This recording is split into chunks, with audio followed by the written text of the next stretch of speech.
Révision du bac ES.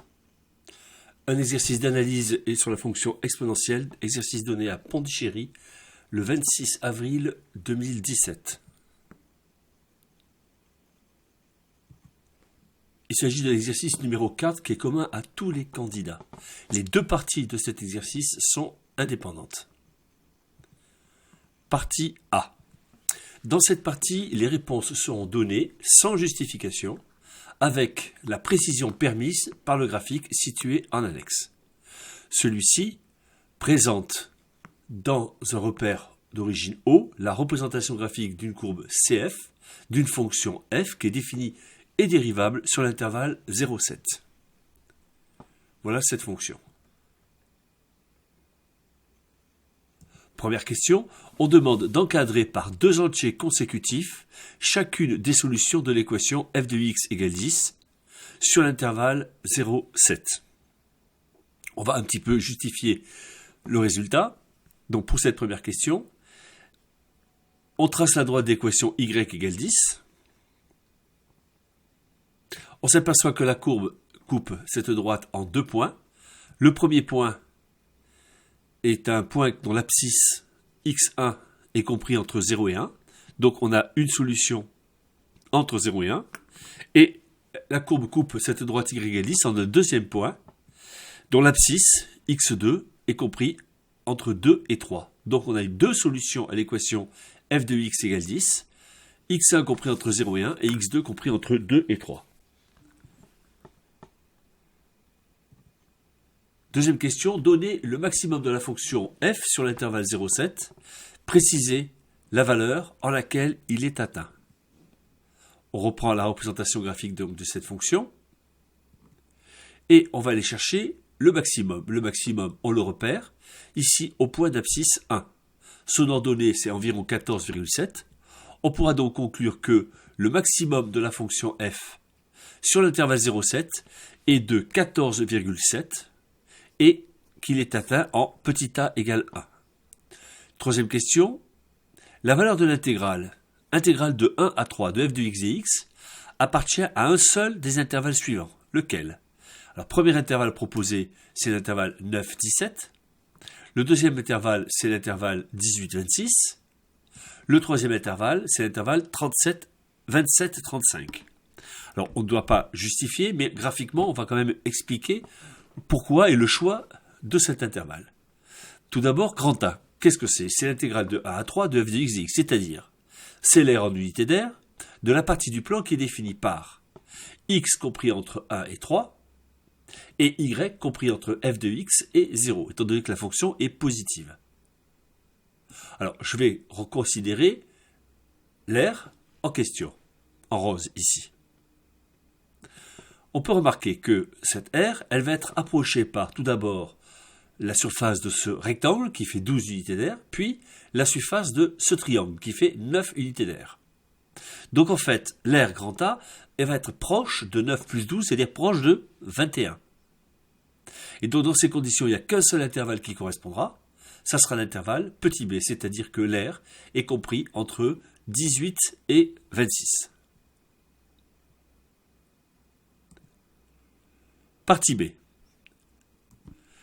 La courbe donnée en annexe est la représentation graphique de la fonction f qui est définie sur l'intervalle 0,7 par l'expression f de x égale 2x exponentielle de moins x plus 3. On rappelle que f' désigne la fonction dérivée de f. Première question demande de montrer que pour tout réel x de l'intervalle 0,7, la fonction dérivée f' de x est égale à moins 2x plus 2 exponentielle de moins x plus 3. Alors pour dériver cette fonction, tout d'abord, cette fonction f, c'est le produit de deux fonctions dérivables sur l'intervalle 0,7. La première fonction, c'est la fonction u de x qui vaut 2x, et la deuxième fonction, c'est la fonction v de x qui vaut exponentielle de moins x plus 3. On a, dans ces conditions, et on peut le rappeler, que la dérivée de l'exponentielle de x plus b, c'est petit a exponentielle de x plus b, et la dérivée d'un produit, uv, c'est u'v plus vu'. On va donc calculer d'abord u', qui vaut 2, puis v', avec le rappel de la formule, c'est moins exponentielle de moins x plus 3. Puis j'applique la dérivée du produit. Il suffit de remplacer. J'obtiendrai donc f' de x égale u'v plus uv', c'est-à-dire 2 exponentielle de moins x plus 3, plus 2x, facteur 2, moins exponentielle de moins x plus 3. C'est-à-dire, on peut factoriser par exponentielle de moins x plus 3, facteur donc de 2 moins 2x, ou encore écrire comme dans ce qui nous est proposé dans la question 1, f' de x égale 2x moins 2x plus 2, facteur 2, exponentielle de moins x plus 3. Deuxième question, on demande d'étudier le signe de f' de x sur l'intervalle 0,7 et en déduire le tableau de variation de la fonction f sur ce même intervalle. Tout d'abord, la fonction dérivée, f' de x, c'est moins 2x plus 2 exponentielle de moins x plus 3, un produit. Or, exponentielle de moins x plus 3 est strictement positif. Donc, on peut en déduire que f' de x aura le signe de moins 2x plus 2 sur l'intervalle 0,7. On va donc résoudre f' de x positif, ce qui est équivalent à dire que moins 2x plus 2 est positif, ou encore que moins 2x est supérieur à moins 2. Je vais diviser les deux membres de cette inéquation par un nombre négatif, donc attention, on inverse le sens de l'inégalité.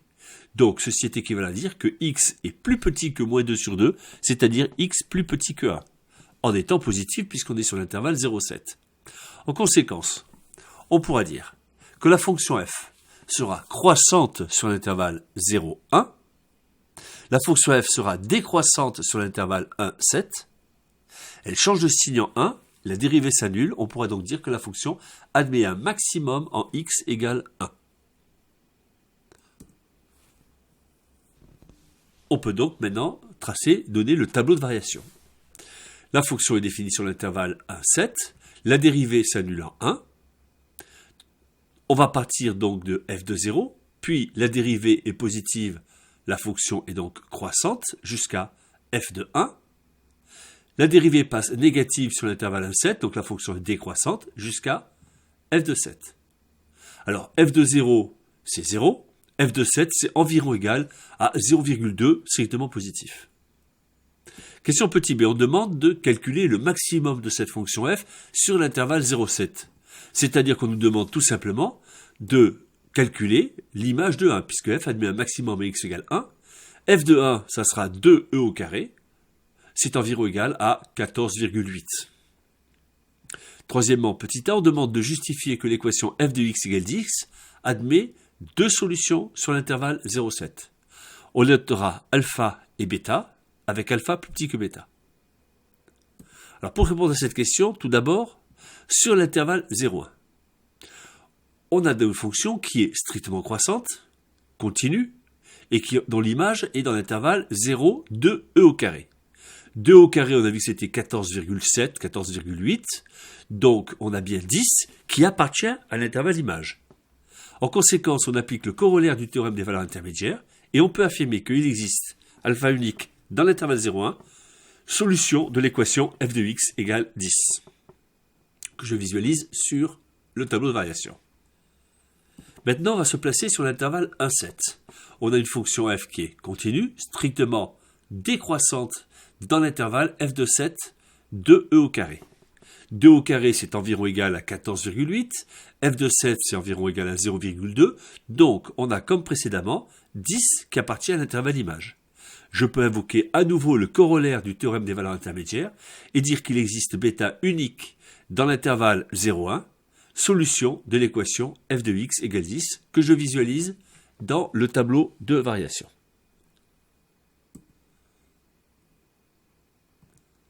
Petit b.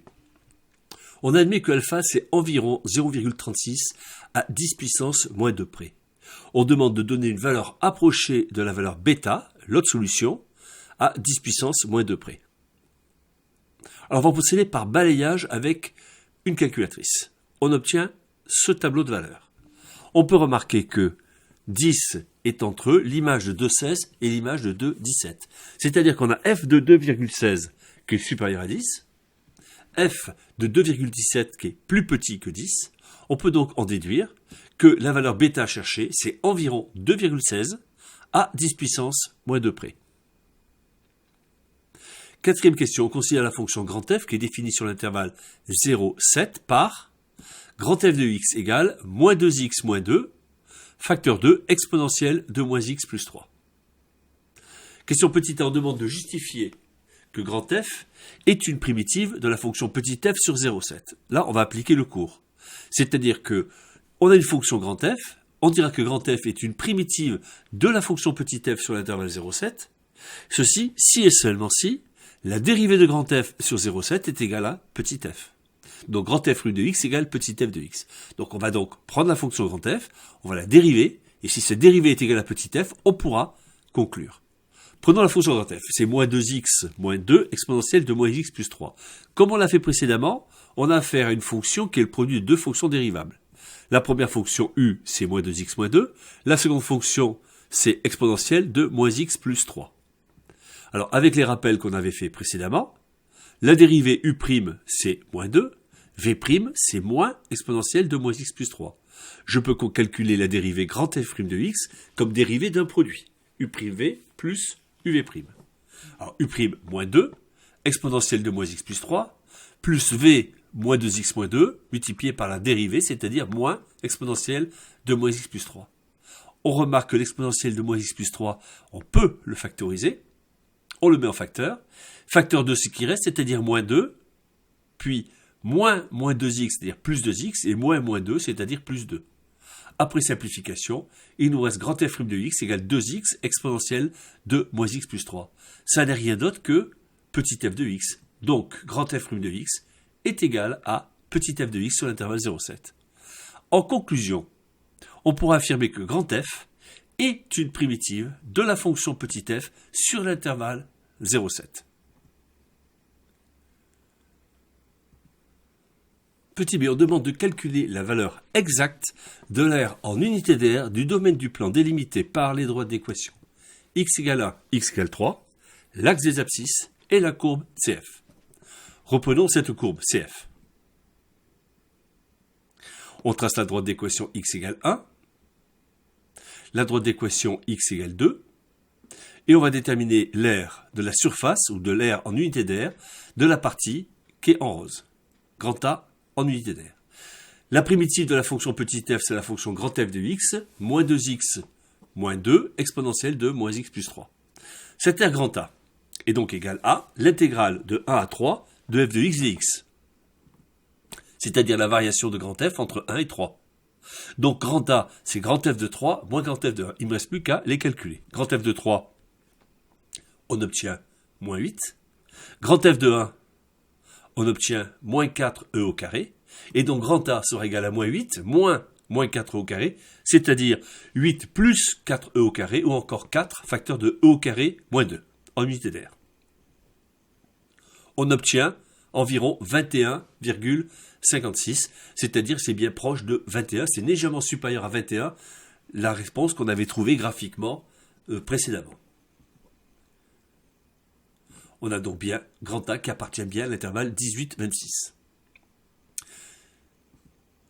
Cinquième question. La fonction f étudiée modélise le bénéfice d'une entreprise en milliers d'euros réalisé pour la vente de x centaines d'objets, x compris entre 0 et 7. Question petit a, on demande de calculer la valeur moyenne du bénéfice à l'euro près lorsque l'entreprise vend entre 100 et 300 objets, c'est-à-dire entre x égale 1 et x égale 3. La valeur moyenne donc de cette fonction, par définition, elle est égale à mu. Mu, qu'est-ce que c'est? C'est l'intégrale, c'est 1 sur 3 moins 1, intégrale de 1 à 3 de f de x dx. C'est-à-dire 1 demi de grand A, ou encore 1 demi de 4 facteur de e au carré moins 2. J'obtiendrai donc comme valeur de mu 2 facteur de e au carré moins 2, ou encore environ 10,718. Donc, ce qui veut dire que l'entreprise, lorsqu'elle vend entre 100 et 300 objets, eh bien, son bénéfice moyen sera de 10 778 euros. Petit b, l'entreprise souhaite que son bénéfice soit supérieur à 10 000 euros. Déterminer le nombre d'objets possibles que l'entreprise devra vendre pour atteindre son objectif. Je reprends la représentation graphique avec la question A1. Je trace la droite d'équation x égale 10, y égale 10, et j'avais obtenu deux solutions, alpha et bêta, 0,36 et 2,16. Donc, le nombre d'objets que que l'entreprise devra vendre pour atteindre son objectif, c'est-à-dire un bénéfice supérieur à 10 000 euros, sera entre 360 et 216 objets. Fin de l'exercice.